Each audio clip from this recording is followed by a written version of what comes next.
Between us, and we'll edit this out if you want. Who do you think is responsible for the murder of Nicole Brown Simpson?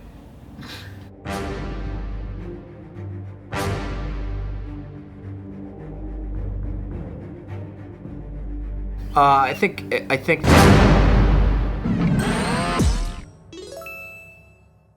Lieutenant Aram Choe. What are you answering? No, I just like the sound of that, so I was like, Yeah, we're second. I like that. chomping on his chow there. What would you say? What's your favorite cop movie? Ooh, there's so many good ones. There's a lot to choose from. I mean, And there's some that are like you wouldn't know are cop movies. yeah. Lethal Weapon. Beverly Hills Cop. I mean, I do love the classics, right? But I think the most accurate one I've seen that kind of encapsulates everything and does it real good is End of Watch. End of Watch. Really? Jake Gyllenhaal, Michael brought it Pena. That's a good one. That's your favorite cop movie too? When I saw that movie, I was like, I don't think I could be a cop. Really? Why? Because it's, it's. You saw the movie. I like their camaraderie and their banter between the two partners. It was very familiar. And that happens in the car. That seems like the best part, but the become best end buds. is not the best part. I know. Yeah, that part. What, a really what's that fucked up one? part. The with the Denzel. The Training Day. Oh, that was really like good too. Training I Day? put that up there too. That Is was there really good. is there any realistic elements to that? Absolutely. In the 90s, Rampart had a unit that was had a guy named Rafael Perez in there, and he was a corrupt guy that worked at a unit called Crash. They were like a gang task force, and he had ties to some gangster rappers and stuff, and he did a lot of corrupt things and went down for that. So Training Day was made loosely on Rafael Perez. And The Shield.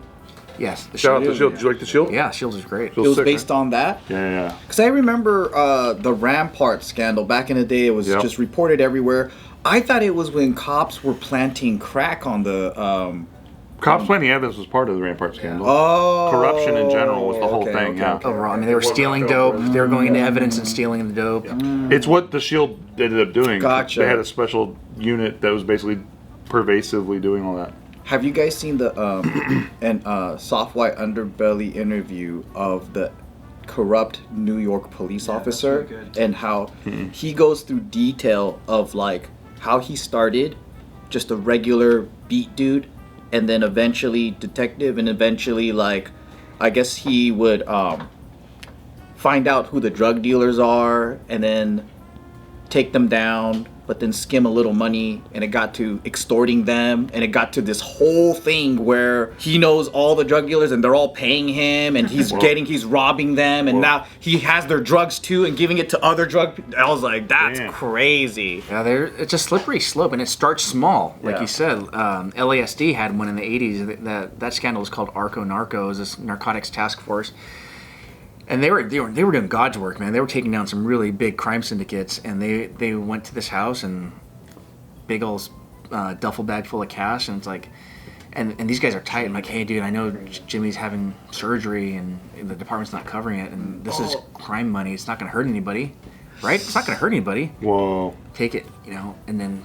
But then now you're committed. Now you're going, now, hey, dude, I got your back on this. You got my back on this. And it escalates, and it's a slippery slope. And you can easily justify, Timmy's dying, and this money would really help, and it came from illicit sources, and we're doing some real good with it instead of keeping it in an evidence locker or something like that. That's kind of mafia. That's sick.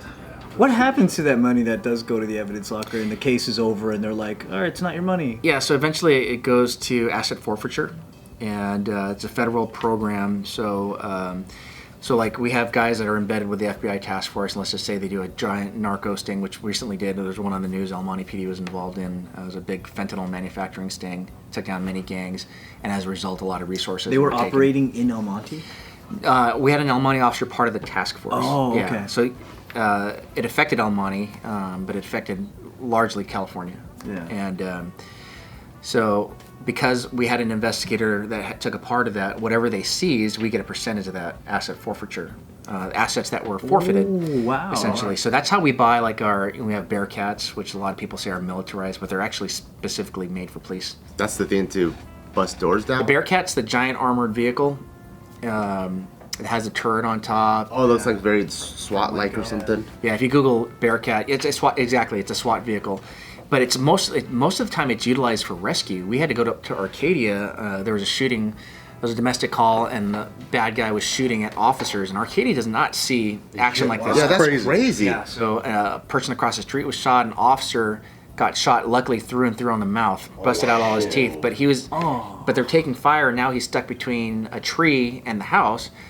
And they didn't have a Bearcat, so we were the only neighboring agency with a Bearcat. So we rolled it up, and it's fully armored. Do you bring the Bearcat on a truck, or does the Bearcat we go drive on it. a road? No, we drive it. How fast does that thing go? Fast. It's on a F350 chassis. Wow. So it's a Super Duty. It's a Does it diesel. have sirens too? Yeah. Oh shit. Yeah. Because I imagine that was like a tank speed and it's going 10 miles per hour. And he's like, I almost. It takes a while to get started, but it's got a 6.7. I have a question for you, but I need you to reach down next to you for that blue backpack. Yeah. Hold it up in the camera. There's $11,700 in that backpack. If I am driving down the freeway and you pull me over, can you take that and you guys get it for your little department? I mean, we have to take it for a reason. If you're getting a speeding ticket and the money happens to be there's no nexus to it. But civil forfeiture is a big problem. But if there's a nexus to a crime, so like if we take down a grow house and there happens to be thousands of dollars there, that's a nexus to the crime, right? Yeah. If we bust a gambling ring, that money that's captured in there, there's a nexus to the crime. If you just happen to be a baller and have tons of cash and we pulled you over for speeding, that has nothing to do with your speeding. Just my gambling ones. What if you take down a grow up with another police department? There's 2 hot chicks in there. Do you guys split the hot chicks? Most likely the chicks will be highly attracted to the cops themselves, so there's no taking. It's just This is part of the game. badge bunnies are a serious problem. Civil business. Badge buddies. Titty forfeiture. Okay. Gotta split them in half. What about do you consider RoboCop a cop movie? I do.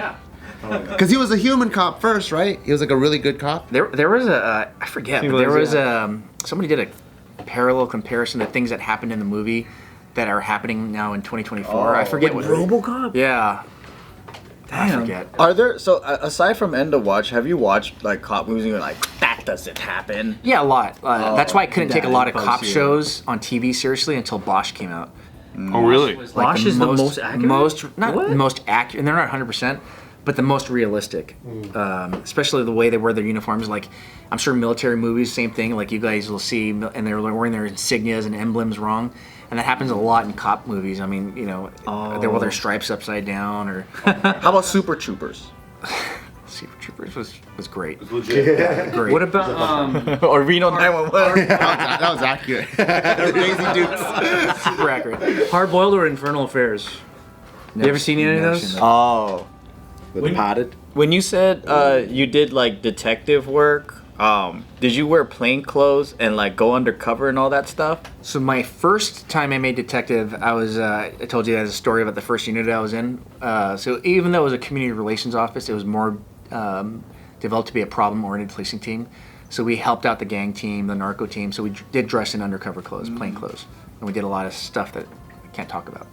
What do you think of Donnie Brasco? Yeah, that's what I was gonna ask. Yeah, but nothing fancy. We didn't wear like leather jackets and chains and stuff like that. You know, it was mostly like jeans and like a flannel shirt. Do you think that's a legit cop movie? Donnie Brasco? It's based off a true story, right? Yeah, I don't know enough about, because you know when you move to the East Coast, it's different policing. Policing is just different out there. And they say the same thing about the West Coast, just two different animals. But yeah, the policing culture changes between the regions, so it's hard to say. Like a Boston cop is different than a New York cop, than a Chicago cop, than an LA cop. Did you like Lethal Weapon? Oh, I'll get great movies. Great, the best. You don't think I think every day about eating a bullet? You know, if you in a good way to talk about the culture, and this is like maybe it's a Hollywood thing. California cops will tailor their uniforms, right? We wear them fitted. The further east you go, it's like off the rack, baggy. Oh yeah, and I see them wear their hats, and it's like hats, yeah. they look like Gilligan and shit. It's like it looks way different. Like the milk guy? Yeah. Yeah, we take uniform pride. I think I give LAPD the credit for that. Adam 12, they were clean cut. Like almost every Asian cop you'll meet will have the same haircut. They're either shaved or they got the part cut in. Oh yeah, that's true. Yeah, West Coast cops look more like almost like a tailored military. Yeah, and that did come from the Marine Corps. So the Marine, I forget who it was, but helped develop the LAPD. It was a Marine, And tailored uniforms were a culture in the Marine Corps, and it's the same thing. And there's a theory behind it. It feels so. If I'm going to fight with somebody, I don't want them to be able to grab onto my clothing. That's why I don't wear exterior vests. I know a lot of cops do, but that's something. As a jiu-jitsu practitioner, I don't want them to have grips. But same thing with a loose uniform. You don't want them to be able to grab onto. So we wear tailored uniforms, and they're vacuum sealed. It's kind of like a football player. Their uniforms are vacuum sealed on to prevent the grabbing. I want to be low drag. I never thought of that. Have you ever had a partner and you're like, oh fuck this guy? Yeah. I worked a 25-year career. How many partners would you have had in that career? Like, I work with a lot. So luckily at an agency my size, we don't have dedicated partners. Like LAPD, you're dedicated for a short period of time with that partner. We have the luxury of switching around, right? We can drive solo, we can drive doubled up, and we have the luxury of switching around. That's cool. So it's not like in the movies where it's like they're just with them forever. I wanted to do K9 because I wanted to say my partner was a dog.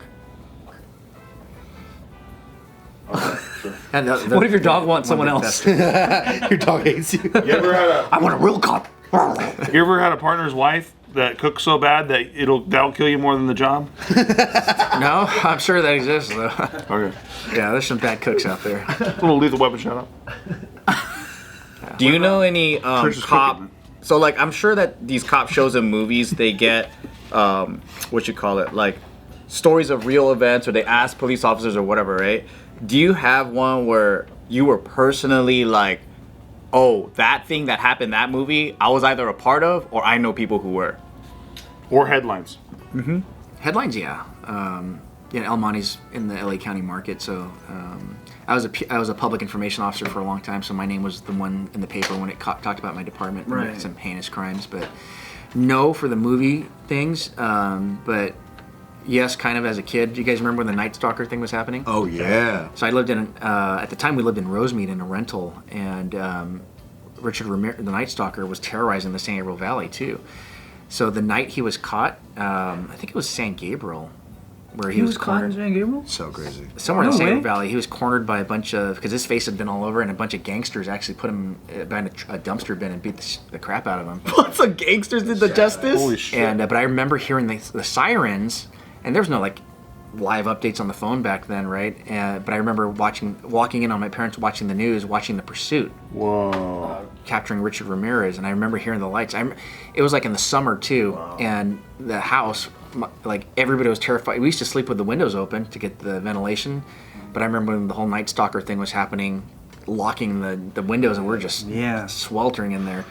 And that house only had one like window air conditioning unit, but I remember I remember as a kid walking around the house making sure everything was locked.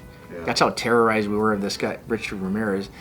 But I bring that up because there's a really good documentary on Netflix now about that whole thing.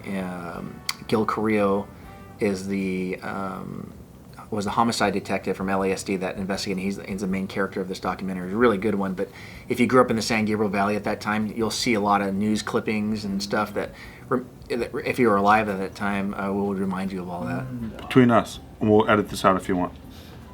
Who do you think is responsible for the murder of Nicole Brown Simpson? I think the facts lead to OJ doing it. Holy shit.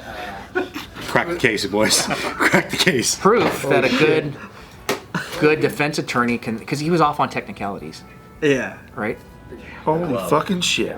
He was off on technicalities. He lost the civil case. The glove was so small. Why was it a child's hand size? I mean, he may have had accomplices, but the thing is, he went. You think he had a child as an accomplice? The same evidence was presented at the civil trial, and he lost that.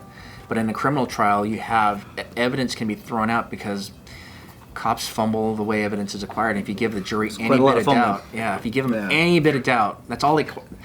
It was a great lesson for how far a lawyer can take you. Well, quick question. Have you seen Making a Murder? Remind me of that one. The Stephen Avery one. It was in Michigan, I think. Brendan Guy Dancey. who's a little tardo? Yeah. I don't think so. Okay, because I was gonna say, what did you think? The one I saw recently was the lady that faked her own kidnapping from Redding, California. Oh yeah, the one from the OC or some shit, right? Really good. She said she got kidnapped by a bunch of Latinos. Latino women. yeah. And she was like, all they fed me was rice and beans. fully committed. She branded herself. Bunch of cholos got me. Yeah, she just wanted to like be with her dude, right? Yeah. Yeah. She's just cheating. She was cheating. That's yo people. Yo. I claim her.